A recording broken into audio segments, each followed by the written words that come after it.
So I found myself at a cemetery around, I think I was 10 years old, and I was just walking around the fucking cemetery, and I used to just look at the inscriptions that people used to write on the plaster of the grave, and it was fascinating to me at that early age.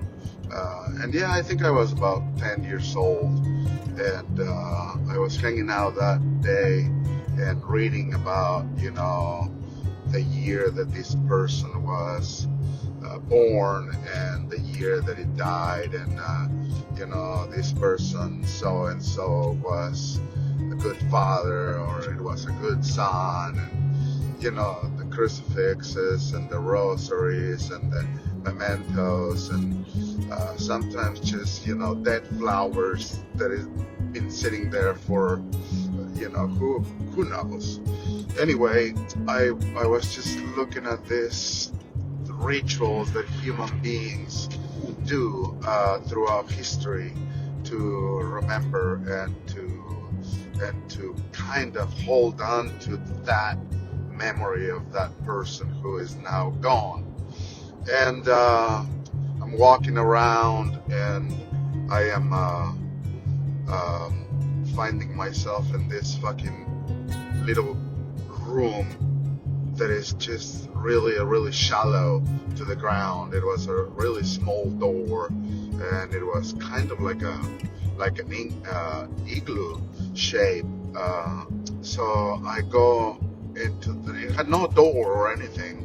So I go into that fucking place, and it turned out to be the fucking rudimentary oven where they will cremate the remains of all the people that have no money to pay for an extension on their fucking grave.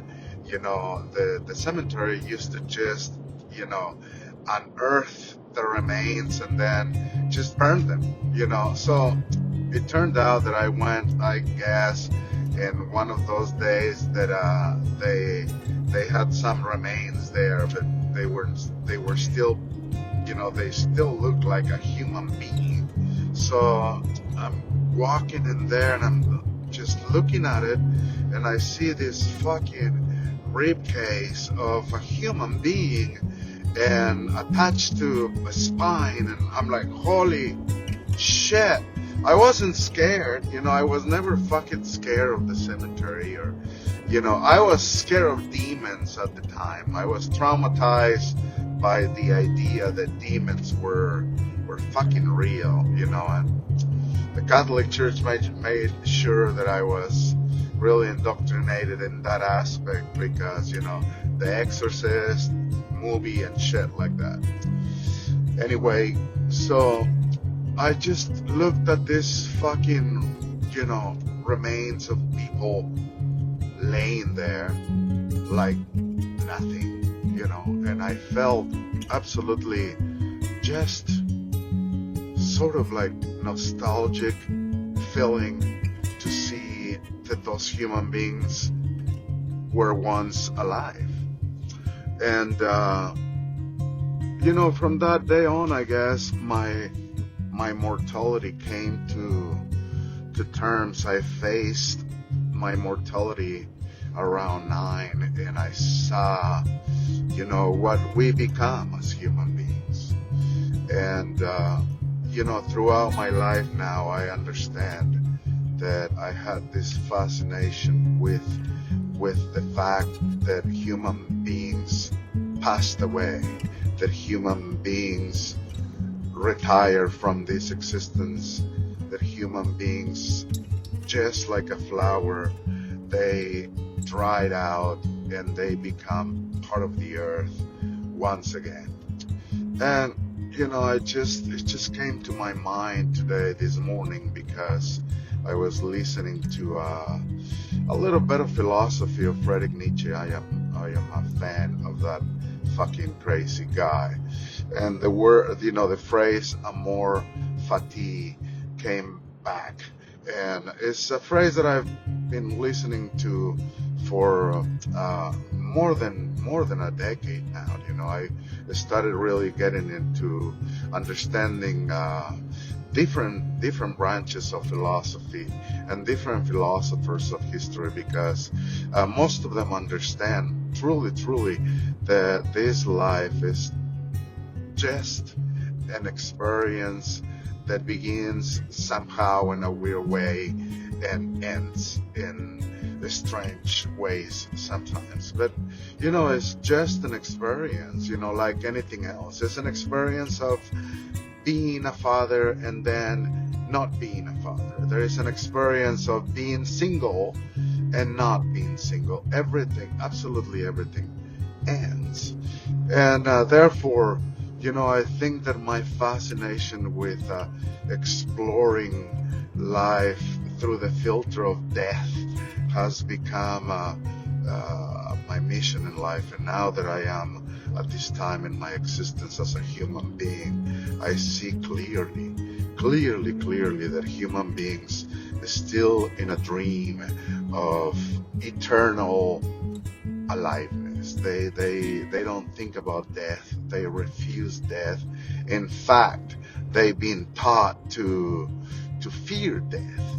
And I see death happening in the lives of my friends and family, and I see death affecting so many people psychologically and spiritually.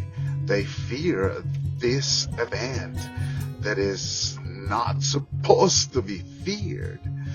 I'm not gonna go into how I know what death is, but death in reality is an explosion of fucking energy that is dispersing to the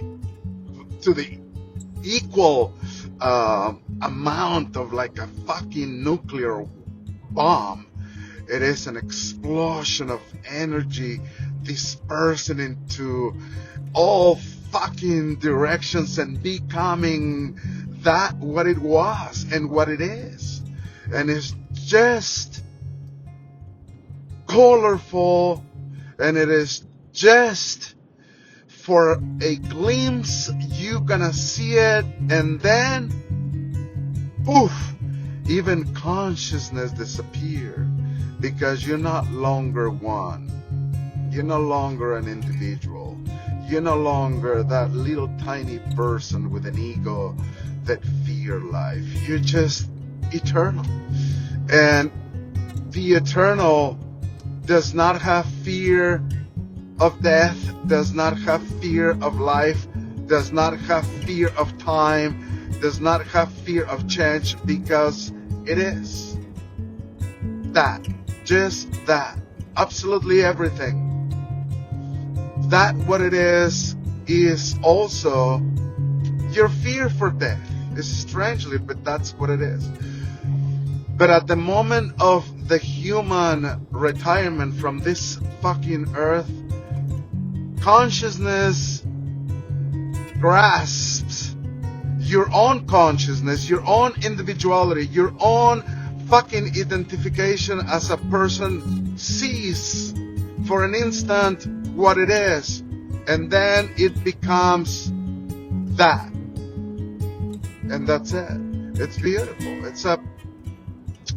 It's incomprehensible.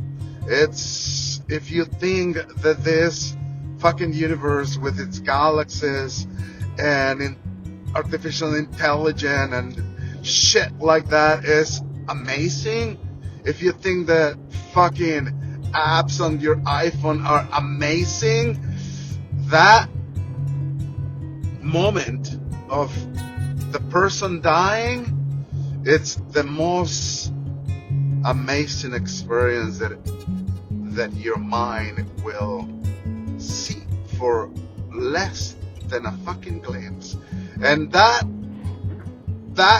less than a glimpse turns into an eternity of fucking absolute love. and fucking brilliance of, you have no fucking idea. But you know, human beings have been taught to see death as dark and as evil and as, you know, the end of this, whatever you think this is, life, you know, as yourself. But it's not meant to be, you know. And many people in history have come to the understanding that death is actually the motivator for human beings to do what they do. We do shit in this life because we know we are going to go away. We buy a house, we buy this and that for our children. You know, I have recently talked to this person who lost her husband a few years back, and he was in his 40s, and it was such a melancholic thing to experience, because I was listening to somebody who is experiencing so much loneliness, so much pain. And I asked her, what is your biggest fear? What is your fear about dying or death? And she said, my children. And I said, they're not your children. They're not your children. They're the children of life. They are, if you want to call it, God's children. They are in the hands of the eternal, that will do with your children what life does with each of us, what God does with each of us, what the universe does with each of us, what whoever the fuck you believe in, the eternal does with your life, wherever the eternal wants, because that is what it is. Life does with the rose what life wants to do with the rose. Life does with you what life wants to do with you. And in the end, it's gonna be a blissful, beautiful experience.